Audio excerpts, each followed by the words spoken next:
আসসালামু আলাইকুম। মধ্যপ্রাচ্যে আমাদের ভ্রমণের এবার অংশ হচ্ছে আদ-দায়ের, ইয়েমেনের একটি প্রদেশ।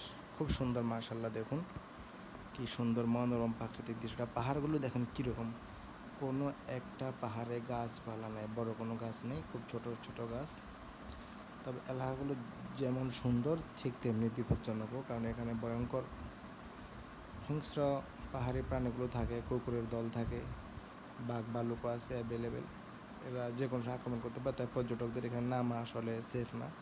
আমরা নামিনি, আমরা গাড়ি থেকে উপভোগ করছি। দেখেন কি সুন্দর, আল্লাহর কত মনোরম সৃষ্টি, মাশাআল্লাহ। কেবল পাহাড়গুলো খুবই সুন্দর, শুধু পাহাড় আর পাহাড়, রাস্তাঘাটগুলো খারাপ না। তো আমরা ঘুরতেছি, আমরা দেখতেছি, এবং আশেপাশে যদি কোথাও আমরা কোনো সরাইখানা পাই সেখানে আমরা বিশ্রাম নেব, এই আর কি। তো এরকম মনোরম পরিবেশ, সুন্দর সুন্দর দৃশ্য দেখতে আমাদের সাথেই থাকুন এবং আমাদের চ্যানেলটিকে লাইক এবং সাবস্ক্রাইব করুন। আরও সুন্দর সুন্দর ভিডিও আমরা আপনাদের জন্য নিয়ে আসবো। আসসালামু আলাইকুম।